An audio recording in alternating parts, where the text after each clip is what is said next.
Hi guys, as we all know Ukraine और Russia के बीच में वॉर चल रही है।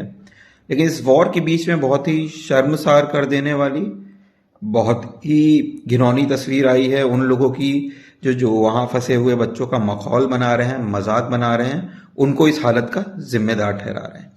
ये वो लोग हैं जिनको कोई नॉलेज नहीं है कि फॉरेन मेडिकल ग्रेजुएट कौन है, वो वहां क्यों गए, किस लिए गए, कुछ भी इन्हें नहीं पता है। मैं इनको आज एक्सपोज करना चाहता हूं, क्रिटिसाइज करना चाहता हूं और साथ में साथ इनको समझाना चाहता हूं कि भैया रिलायबल सोर्स से ना थोड़ी इन्फो लेके पता कर लो कि वो बच्चे हैं कौन। मिथ नंबर 1, ये बच्चे एनआरआई हैं। जी नहीं, ये बच्चे एनआरआई नहीं हैं। ये बच्चे सब के सब स्टूडेंट हैं एंड मोस्टली मेडिकल स्टूडेंट हैं। 90% ये वहां जाके पढ़ते हैं, सिर्फ पढ़ते हैं, उसके बाद इंडिया वापस आ जाते हैं। यहाँ पे इनका एक लाइसेंसिंग एग्जाम होता है, उसको जो क्लियर कर लेता है वो इंडिया में ही प्रैक्टिस करता है। ये जीवन भर यहीं काम करते हैं, यहीं टैक्स भरते हैं भाई साहब। ये कोई एनआरआई नहीं है।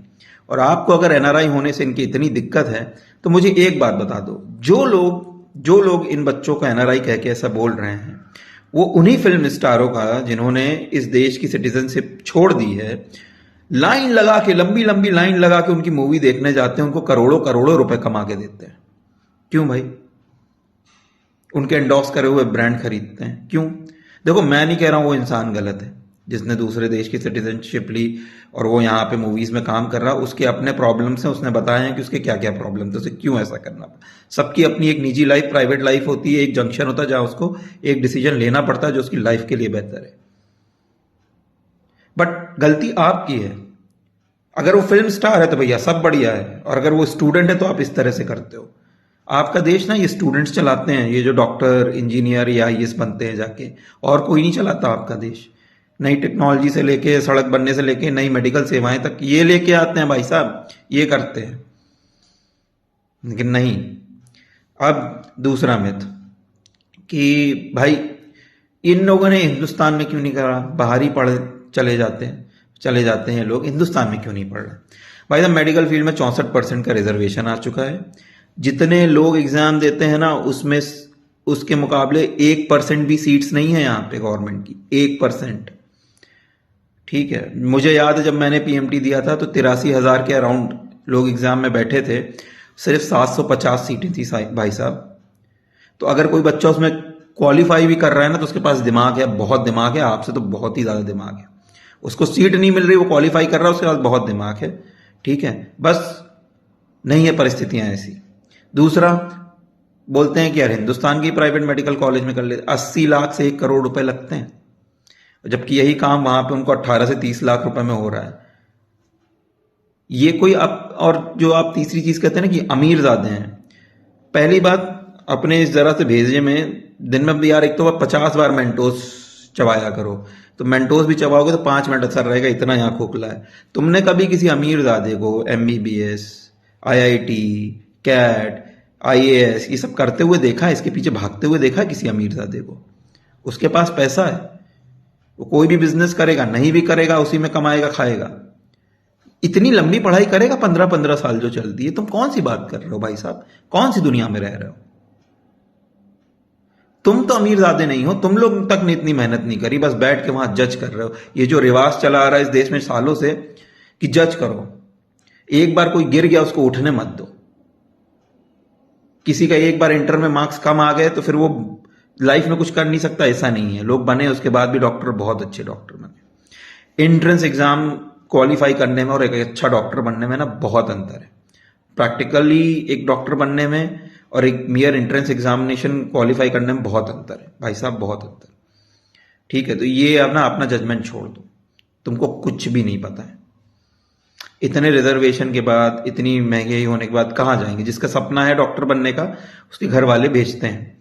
ठीक है, और बहुतों के घर वालों ने लोन लेके भेजा, उनके पास इतना पैसा नहीं है। उनके बच्चे डॉक्टर बनना चाहते हैं, वो बनेंगे। एक बार आपको भी पता है 11th-12th में बायो ले ली ना, तो या तो बी फार्मा करोगे, बायोटेक करोगे, बीडीएस करोगे या एमबीबीएस करोगे। अब 4 में से आप क्या चूज करेंगे? क्या चूज करेंगे आप खुद बताइए। सबको पता है लोग क्या चूज करना चाहते हैं, उनका ड्रीम है। यहां इतना कंपटीशन है, इसका मतलब ये नहीं है कि भोंदू है, जिगरा है जो इस कंपटीशन में बैठे। हर किसी की हिम्मत नहीं होती, लोग भागते हैं ऐसे कंपटीशन से। ये बच्चे गए वहां, इन्होंने वहां पढ़ाई करी, ये यहीं लौट के आने वाले थे, यहीं काम करने वाले थे, यहीं टैक्स देने वाले थे। तो जो आप ये कह रहे हो ना, इनको ये फ्री लोडर हैं, ये इसलिए नहीं आए क्योंकि फ्री में इनको आना था और ये वो। भाई साहब, 1 साल के अंदर ना उससे 3 गुना टैक्स दे देंगे जितना इनके ऊपर पैसा वहां से लाने में लगा रहे हो तुम लोग। फ्यूचर एसेट है ये, आप लोग एसेट हो। चौथा जो आप खुश हो रहे हो कि देखो अपना देश छोड़ के गए थे बोल के, इंडिया में ये हो रहा है वो हो रहा है और इंडिया से नफरत है, और वहां जाकर देखो अब क्या हो गया। भाई साहब, इंडिया से किसी को इनमें से नफरत नहीं है ना, ये दिमाग से अपने निकाल दो, ये दिमाग से निकाल दो। ये गए अपनी पढ़ाई पूरी करने हैं, उसके बाद भी जो लोग ये बोलते हैं ना कि वो इंडिया से जा रहा है, मेरा हो गया यहां से जो एक पोस्ट आ रहा है, भाई साहब उसका मतलब ये देश नहीं था, उसका मतलब था आप। जब इस हालत में आप उनको इस तरह से कमेंट कर रहे हो तो आप खुद समझ लो कितने टॉक्सिक हो। ये जो लोग ये देश छोड़ के जा रहे हैं वो देश से नफरत नहीं करते, वो आपकी वजह से जा रहे हैं, आपकी टॉक्सिसिटी की वजह से, आपकी नफरत की वजह से जो हमेशा से आपने पाल के रखी है। जो बात बात पे आप ताने मारते हो, उल्टा सीधा बोलते हो मेहनत कश लोगों को इस देश के, उससे कोविड में क्या इस देश के डॉक्टरों के साथ किया है आप लोगों ने, इस देश में किसी को बताने की जरूरत नहीं है। मारा है, पीटा है। और जब ऐसे टॉक्सिक लोगों के बारे में कुछ कहो तो ये फिर आगे आके बन जाते हैं कि भैया देखो देश के बारे में उल्टा सीधा। देश के बारे में कोई उल्टा सीधा नहीं बोल रहा, आपके बारे में बोल रहा है, आपके बारे में।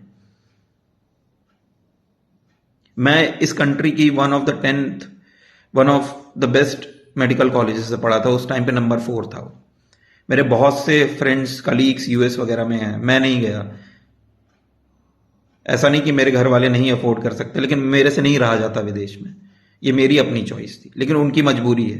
कोई वहां नहीं जाके रहना चाहता, कोई मिलनसार नहीं है वहां, इंडिया की तरह कुछ नहीं है, दीवारें देखनी पड़ती हैं। लेकिन आप लोग इतने ज्यादा टॉक्सिक हो ना, मान लो बच्चा कुछ नहीं कर पाता बायो लेने के बाद, नहीं क्रैक होता उसका पीएमटी, रिश्तेदार खून चूस जाते ताना मार मार के खुद को ऊपर दिखाने के लिए। बाहर वाला, वो फॉरेन कंट्री में गए हैं, बाहर वाला दगा करे या आपसे प्यार ना करे इतना बुरा नहीं लगता। आपके अपने जब इस तरह से बिहेव कर रहे हैं जैसे आप कर रहे हैं ना, तब इंसान ज्यादा टूटता है, इसीलिए वो बाहर गए। और अगर आप कह रहे हैं कि वो बाहर गए इसलिए उनके साथ हो रहा है, तो वो जिम्मेदार नहीं, आप जिम्मेदार हैं उसके लिए, आप ना। तीसरी चीज जो आप बोल रहे हैं, आखिरी चीज, कि वो लोग झूठ बोल रहे हैं, कितने स्टूडेंट आ गए हैं। एक कंट्री जब बड़ी होती है ना, उसके बॉर्डर्स होते हैं, आपको नहीं पता होगा, पढ़ाई करनी पड़ती है इसके लिए, ठीक है ना, है ना। इस छोर पे होता है, एक उस छोर पे होता है, हर जगह हर कंट्री में ईस्ट वेस्ट नॉर्थ साउथ होता है, ठीक है ना। ऐसा नहीं होता किसी कंट्री में कुछ नहीं है, एक ही जगह है ना। तो जो बॉर्डर के करीब हैं लोग, वो आराम से रेस्क्यू हो गए हैं।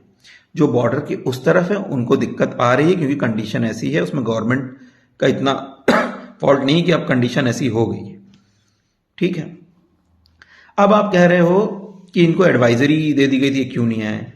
मैं कह रहा हूं भैया, टायर पे डंडा मार मार के भाग के आते कि चप्पू चला के आते। आपका बस चले तो आप तो कह देंगे बैलगाड़ी में बैठ जाओ और आ जाओ, 20,000 लोग ही तो हैं, बैलगाड़ी में आराम से आ जाएंगे, है ना। फ्लाइट का अरेंजमेंट करना होता है। और आपको लगे मैं झूठ बोल रहा हूं, मैं सबसे कह रहा हूं, यूक्रेन में इंडियन एम्बेसी का ट्विटर हैंडल देख लो। जब ये सब सामने आया तो मैं पहले वहीं गया, 15 को उन्होंने एडवाइजरी दी, उसके बाद लोगों ने उनसे क्वेरी पूछी, और वो क्वेरी उन्होंने पोस्ट करी, और क्वेरी ये था कि सर फ्लाइट्स बुक्ड हैं, हम कैसे आए। तब जाके फ्लाइट का इंतजाम कराया गया 19, 22, 24, लेकिन बाद में एयर स्पेस क्लोज हो गया। तो जो लोग कह रहे हैं कि तब लोग नहीं आए, भाई साहब तब लोग एक्स्ट्रा पैसा देके 500 के लोग करीब लोग आ गए थे इंडिया, कोई वहां नहीं रुकना चाहता, ठीक है। एक और चीज जो लोग कह रहे हैं कि ये लोग ऑनलाइन क्लासेस का कराने का वेट क्यों कर रहे थे, वो इसलिए कर रहे थे कि उन्होंने देखा है कि चाइना के से जो स्टूडेंट एफएमजी वाले हैं, फॉरेन मेडिकल ग्रेजुएट हैं, वो आए हैं एफएमजी वाले, उनके साथ क्या हुआ। वो बेचारे कोविड काल में यहां आ गए, फिर चाइना ने बोला हमारी वैक्सीन नहीं लगाओगे तो वापस नहीं आ पाओगे, और इंडियन गवर्नमेंट ने बोल दिया कि हम वहां की ऑनलाइन स्टडीज को रिकॉग्नाइज नहीं करेंगे। फॉल्ट इसमें चाइना की है, इंडियन गवर्नमेंट की नहीं है, ठीक है।